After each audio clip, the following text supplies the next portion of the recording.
You're listening to the Jōrni Podcast. Today, the new mommy guru joins us for an in-depth discussion about motherhood and getting the mental health support moms may need. Hi, I'm Petra Brunbauer, and with decades of experience with sadness, pain, anxiety, and stress, I finally figured out how to leave all that behind. And this podcast shows you how to break free permanently so you can reclaim your sanity and find the self-esteem and energy to go after the life you desire. With real talk about mental health, holistic healing, and the tough journey of coming out the other end. This is the Jōrni Podcast. In today's episode, we are talking about mental health and motherhood, a topic I'm sure will resonate with many moms and moms-to-be. Kristen O'Dell is a board-certified family nurse practitioner with over 17 years of experience working with newborns and their families in the NICU and Well Baby Nursery. She has taken care of over 10,000 infants, attended more than 5,000 deliveries, many of those C-sections, and she has helped an estimated 8,000 moms and babies get through those first crucial days of breastfeeding. Kristen specializes in the first month of life, but also has expertise in pregnancy, labor, breastfeeding, and the first year of life. While trained in Western medicine at Columbia University and currently working in a hospital, she takes an integrative, holistic approach to wellness and really listens to her patients. She's also an ACE certified health coach and has a certificate in legal nurse consulting. On a personal note, Kristen and her husband Jay have 3 young boys and live in the Hudson Valley, New York. You can often find them spending time at and eating treats at their ice cream shop in Highland Falls, New York. Her hobbies include knitting, stand-up paddleboarding, lake life, hiking, and going to the beach. So let's meet the new mommy guru, Kristen O'Dell.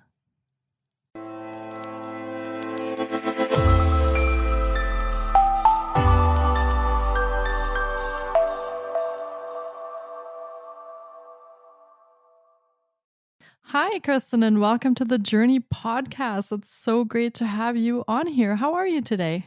Oh, Petra, I'm doing great. Thank you so much for having me on today. This is very exciting. I think it's wonderful what you're doing. So thank you. Aw, thank you so much. I mean, we're still at the very beginning of this, so everything is brand new, and I'm very, very happy to have you on here to talk about mental health and holistic healing and everything to do with that. So, yeah, let's dive right in if you're okay with that. Sure. Let's dive in. So, when we talked previously, I know we talked a little bit about your own history with mental illness. And I was wondering if you can share a little bit about your postpartum depression and anxiety journey. Sure. So I have 3 boys, and my first son, Oliver, everything went great. I transitioned well into my motherhood role. Don't recall having any issues with postpartum depression. Then I had my son Xander, and he was a great baby, no problem, slept well, and I suffered with terrible postpartum depression after having him. And what was crazy was I didn't even recognize it until he was quite a few months old, probably 4 to 5 months old. Did I start even thinking that what I was feeling might be depression? I was having some symptoms of excessive sleepiness, sleeping a lot more than normal. And in my mind, I was always putting reasons for that. Oh, I don't have to get up and go to work, so I can sleep longer. This is normal. I'm extra tired because I was up, with feeding the baby. And I have 2 little boys now. And I just normalized a lot of the symptoms in my mind. And I didn't even recognize it. I am a medical provider who can diagnose some of these mental illnesses and have been trained to do so, and still didn't recognize it in myself. And that is some of our own limiting beliefs in our mind that don't want to believe that we may have a mental illness. There's a lot of stigma that's still attached with these. Mhm. And Definitely. yeah, I do seek to reduce that stigma, which is one of the reasons why I feel very comfortable and really want to share my story and like to share my story with others, because I know it resonates with many.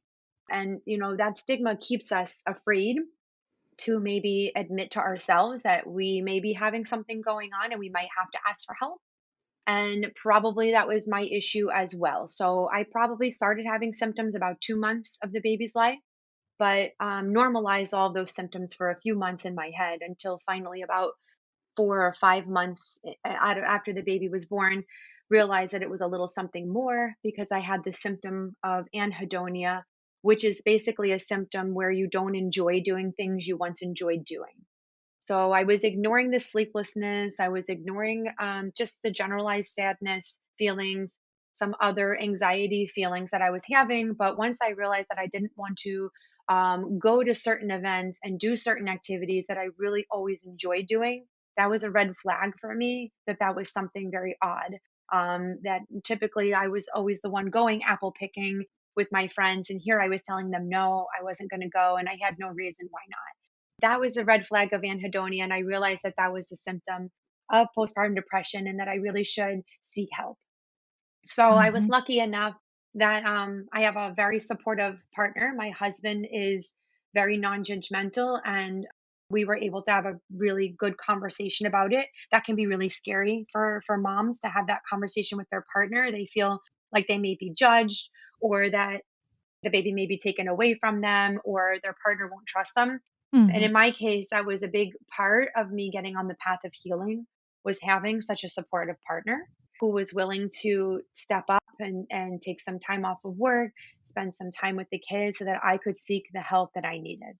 And so that was pretty much my journey. I did get started on medication, and I was seeing a therapist, but I also implemented some non-medicinal modalities of treatment, which included acupuncture, aromatherapy, sound bath therapy, and a meditation, guided meditation. So I kind of threw a whole bunch of different things at it, and I did feel better coming out on the other side. But fast forward to me having my third son, and I found myself with an incredible amount of anxiety while I was pregnant with him, terrified that I was going to go through postpartum depression a second time after the birth of my third son. And Yeah. that caused me to really, have negative feelings while I was pregnant and just immense feelings of anxiety. And again, speaking to my partner helped, talking to my obstetrician helped. We created a plan because as a provider, I do know that a woman who suffers from postpartum depression is at higher risk of having it a second time. That is a risk factor of depression, is if you've had it before or even had generalized depression or anxiety, it does increase your risk for postpartum depression. And I knew these facts. So I did create a plan while I was pregnant with my third son, Ziggy. And we did have medication prescribed for me ahead of time to have in my home so that I could start taking it if I felt like I needed to. And I didn't need to wait a month or two until I could get into a provider. And just having that medication ready at home made me feel a lot more confident. It took down my anxiety level while I was pregnant, allowed me to enjoy the pregnancy a little bit more. I also had mental health providers that I knew, that I trusted, ready to go if I needed them. And all of that helped in that journey for me. And coming out of having my third son, I did not have symptoms of postpartum depression and didn't require the medication. Although I did do some of those non medicinal treatments, for example, meditation and acupuncture for various reasons, but also those helped along my journey in hopefully starving off that postpartum depression or postpartum blues. And so, going through that myself, I feel it's really important to help other women recognize those symptoms and understand the difference between postpartum blues and postpartum depression and figuring out what's going on with them in their mothering journey. Hmm. Yeah, that's really great, and thank you so much for sharing your story with us. I always Sure. find it really interesting how people arrive, at the services they provide to other people, and so I love listening to the personal stories that connect you to Yeah. where you're at right now. So you work with pregnant women and women trying to conceive. And you told me that one of the goals of your program is to help pregnant women learn about postpartum depression and anxiety before they actually have the baby so they can recognize if it happens to them.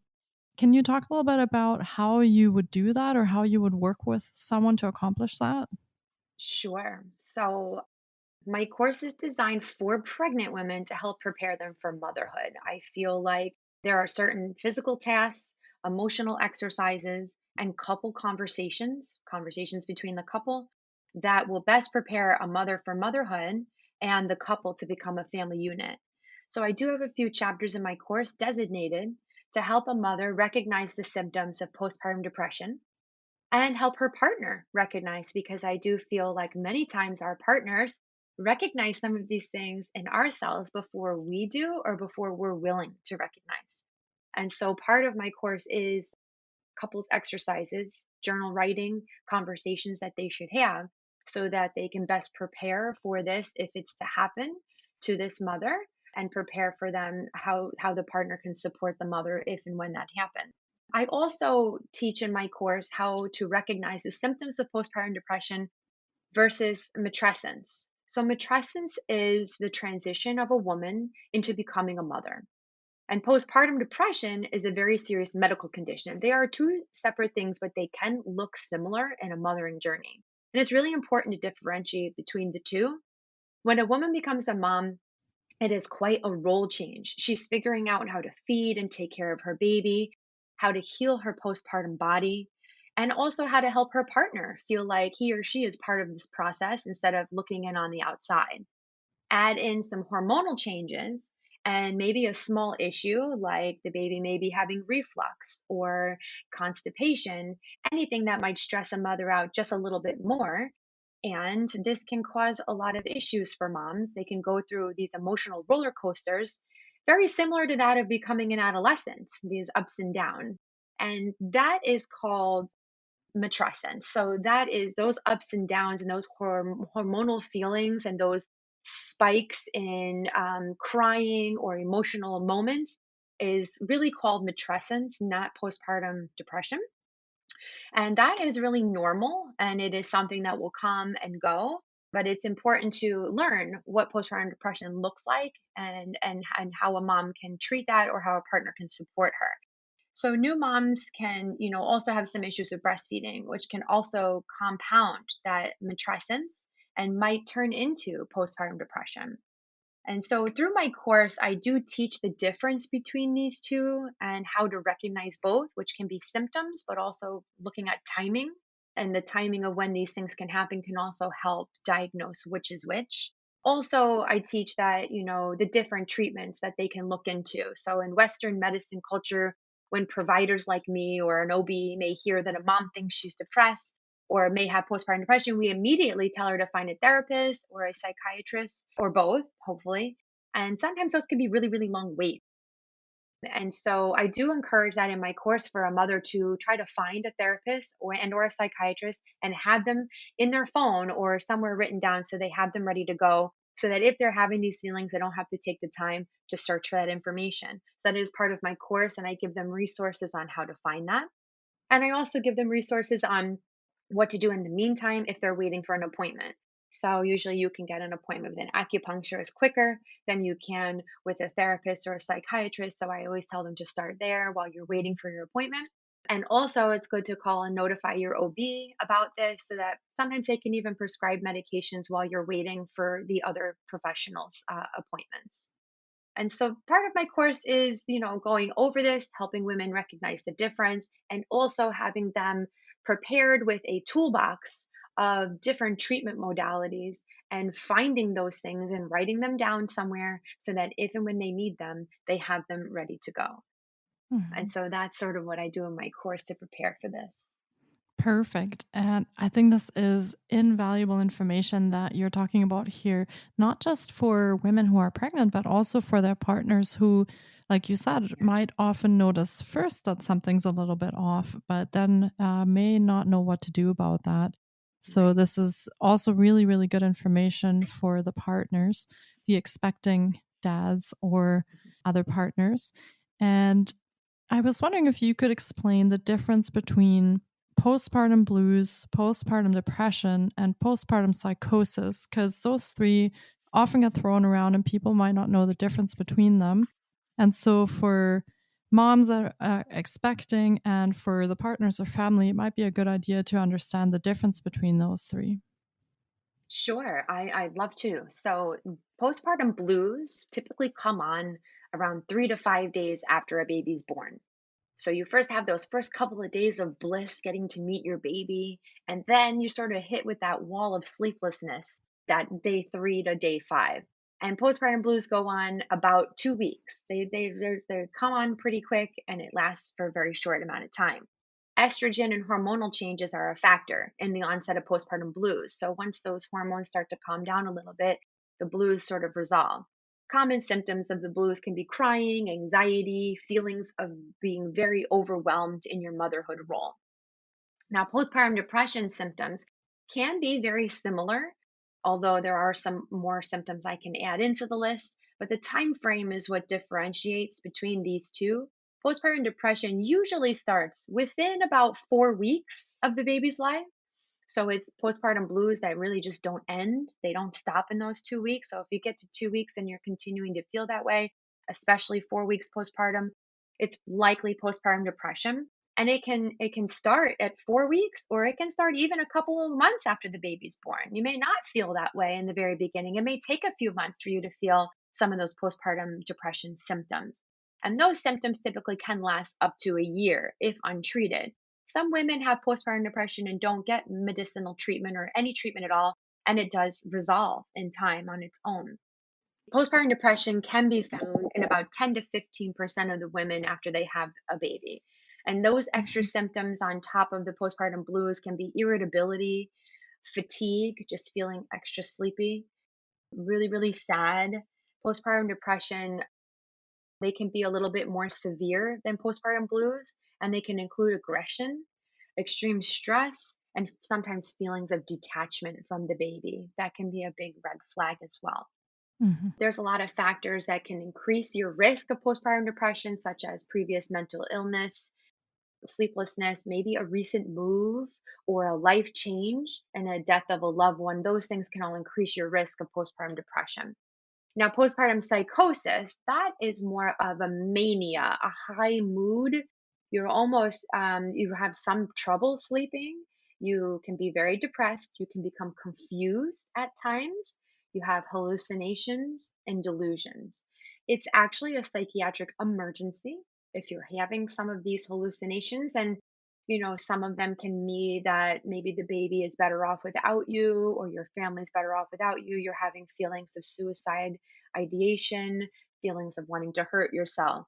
That's a psychiatric emergency, and you need to seek help as quickly as possible by going to your nearest emergency room. And these types of things can happen to any woman. And they often occur out of the blue as far as the postpartum psychosis. It can just occur out of the blue, even if you've never been ill or mentally ill before. It can be really, really frightening for the mother, her partner, their friends, and their family. And this type of psychosis can last for weeks and sometimes longer. But with help and intervention, you can recover fully. And it's much, much less common than the baby blues or postpartum depression. About 1 in every 1,000 women who have a baby will have postpartum psychosis. So Mhm. those are the three, the three different mental illnesses. You have postpartum blues, postpartum depression, postpartum psychosis, and they kind of increase in severity. And they are all very different than the matrescence that I described earlier before, which is really just mother normal overwhelm of learning your new role as a mother. And I'm a little bit curious about the postpartum depression and the postpartum psychosis. I'm wondering, do mothers recognize that they may be suffering from that, or is that something very difficult to actually realize when you're going through that? Like, do you find that mostly it's the partners or their support network or the family that says something? Because I could imagine that as you're going through that, you may not really be fully aware that that's what's happening to you. Yes, this postpartum psychosis, you're hallucinating, so you are in your own reality, and it's very difficult to break out of that and ask for help. So it is important for people around you to not be afraid to say, I think you need some help here. Let's bring you to the hospital. Let's get the babies into a safe place, bring the baby to grandma's house or something, and get that mother some help. So I am, in some cases, women can understand that that's going on, or they can recognize those feelings are increasing. And if they are in tune to that, they can ask for help ahead of time before some of those hallucinations come in.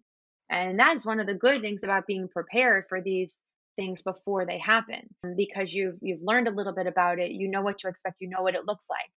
And that is really what's important is, early diagnosis with something like this. So self-diagnosis would come if you're prepared, you know what to look for, you feel it coming on. If you really have no idea about this or that it could even happen to you, many of those women, don't realize what's happening. It gets a little bit too far with the hallucinations before they can even ask for help or realize that they need help. And that is when family or a partner does recognize those symptoms and step in to help or get that mom help.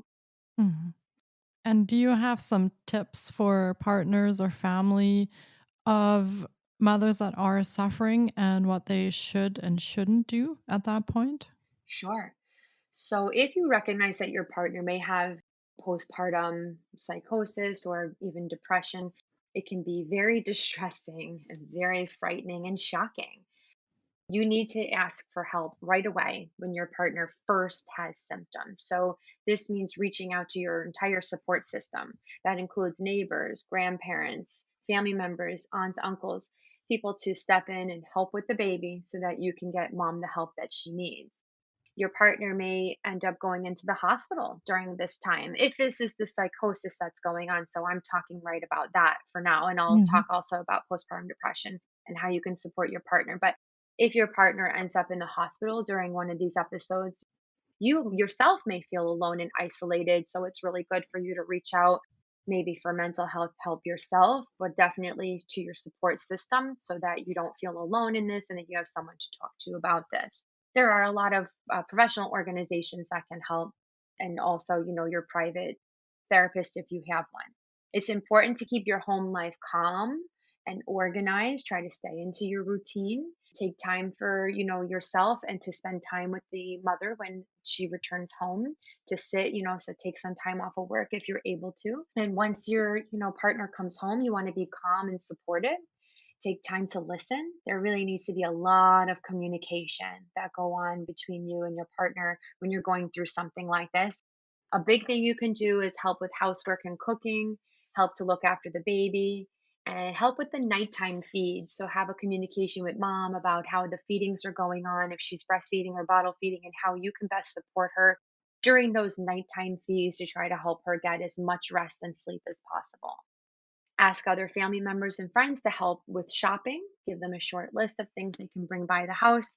Maybe they'd like to prepare a meal for you, and even have them come and spend time with your partner and the baby to come and have some visitors. But with that being said, it's not a good idea to have too many friends and relatives visiting at once. Mom can feel like she's a little bit in a fishbowl that everybody's trying to watch over and after her.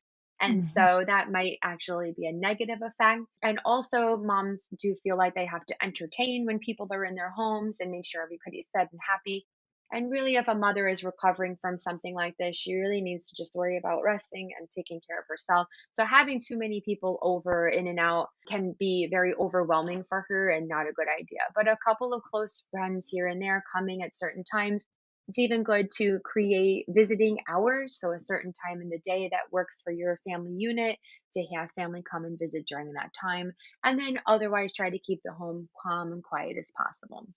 So, if you have a mom who's recovering from postpartum depression, the best thing a partner can do is to be open, listening, be non judgmental, ask very open ended questions, ask mom how they can support her.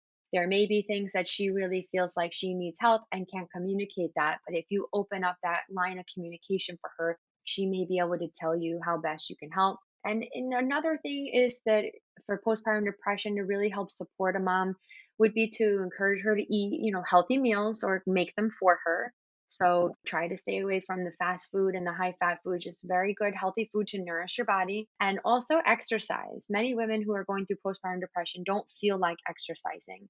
I know I didn't. It was like the last thing I wanted to do, but it really does help with postpartum depression. So if you can support your partner if she's going through postpartum depression and go out on a walk with her, even if it's just a walk, encourage her, go somewhere pretty, get out, get a little exercise. That really does help her feel better and recharge and helps postpartum depression healing continue on its way.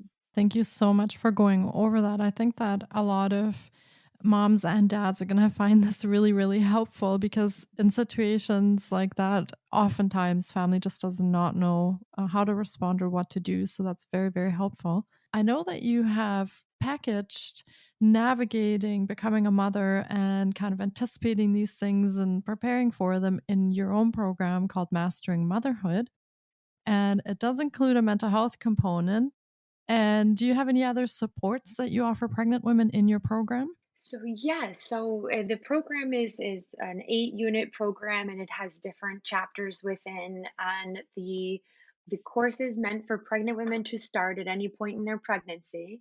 You get some group support with me and the other women in the program at the same time, which is kind of nice to find your tribe a little bit and talk to women who are going through some of the same things that you are. And then there are different things in the course that we do. So we prepare you for labor and delivery by going over what that might look like. We talk about birth plans. I actually don't call it a birth plan, I call it a birth preference, which basically means, going over some of the things you prefer to happen in your labor and delivery. And it moves into preparing you for breastfeeding.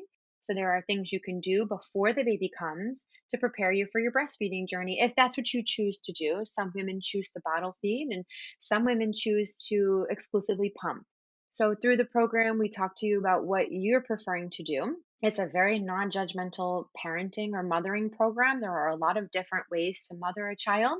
We support a mom in all the choices that she would like to make, and we support her through that in preparing to get to the other side of that and meet her goals. So, besides breastfeeding or planning how to feed your baby, we do a lot of couples work in communicating so you can prepare to become a family unit. Many times after the baby's born, dads or partners can feel on the outside, don't know how to bond with the baby. And so we do some of that prep work ahead of time and work on communication so that after the baby's there, they do have ways, and they've broached that subject before. It's easier for them to move into their family building rather than the just mother and baby bonding time. And some of the other things that we do are preparing for newborn ailments. So we put together a first aid kit that I think of things that new mothers should have in the home so that they're not running out to the pharmacy to get something in the middle of the night when their baby needs it. And there is instructions in the course on how to take care of an infant who may be suffering from common ailments such as constipation, reflux, and more. And then after the baby's born, we do support moms with breastfeeding if they need that, with some one-on-one time with me through the course, and that they get all of this with the Mastering Motherhood course. And there's a couple other things in there, but it's a really, really great course. I kind of think of it as like, if you think about your college prep courses or your SAT prep course, this is like the SAT prep course to becoming a For mom. motherhood. Yes, Wow. we don't really have anything like that. And Yeah. we take prep courses for everything, but we really don't have one to become a mother. And this is what I seek to do, is just make moms feel like they are thriving in motherhood rather than just surviving. And so that is the goal that I have for new moms. Wow, that sounds like such an amazing program. And I'm a little bit sad because I wish that some of the people that I know would have had access to this program before they had their children, because I know that would have helped them so much. So I definitely will say at this point that we're going to be linking up the information to your Mastering Motherhood program in our show notes, so Right. that if you're listening and you feel like you want to connect with Kristen and her program, then you can find all that information in the notes. And just a quick question about your program. Is this an in-person program, or is this also available for people contacting you online? It is a fully virtual program that anybody can do around the world. It's currently only in English. I do have goals down the line to have it translated in some other languages, but we're in the very beginning stage one of this. And right now, that is who we're able to serve. But it is a virtual course, so it's done at your own pace. Some women take 1 unit a week and get it done with it in 8 weeks, and other women take a little longer. I do suggest that you get in as early as possible in your pregnancy so that you can take some time with it and you're not rushing through it at the very end of your pregnancy. It does do better to have the work done before the baby comes, but it can be done with anybody all over the world. It's virtual. Perfect. I'm so happy to hear that because I know that's been one of the issues through the Yeah. pandemic as well, is for women to actually access some of the help that they need. And that's really great to hear that they can do that from really anywhere now if they have internet. Awesome. Well, thank you so much. It has been another incredible episode. And I really hope that our listeners have enjoyed this journey into motherhood and mental health. And it has been fantastic to have you on the podcast, Kristen. Thank you so much for coming on.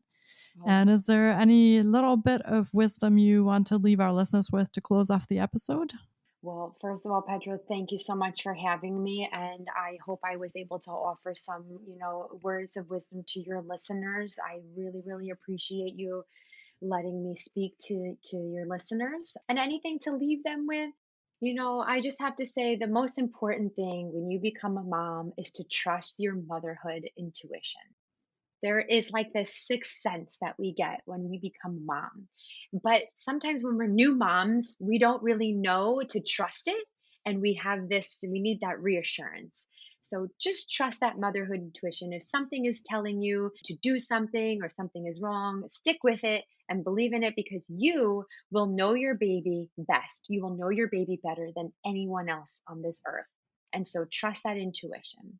Perfect. Thank you so much. I almost want to say that that can apply to a lot of other things too, right? A lot of people, we sometimes really forget that we are actually pretty smart and we have really good intuition and we forget to Yes, listen to it. So that's that's right. actually really We good get in our wisdom there. heads. We get in our heads sometimes and we don't listen to that sixth sense, that little extra voice that's in there, but definitely Yeah, listen to it. It's usually speaking the exactly. truth. Yeah. Perfect. Thank Well, you. thank you so much. And I hope you have a great rest of your day. And hopefully, we'll get to talk again in the future on another episode. That would be amazing. I would love to, Petra. Thank you very much. You have a great day. You too. Thanks, Kristen. Bye. Thank you so much for taking time out of your day to listen in. If you enjoy the Jōrni Podcast, please subscribe, share on social media, and leave us a review. And be sure to get your copy of our brand new ebook called Break Free. Sending you love and courage, and see you next week. Until then, you can find us on Facebook, Instagram, and the Jōrni blog.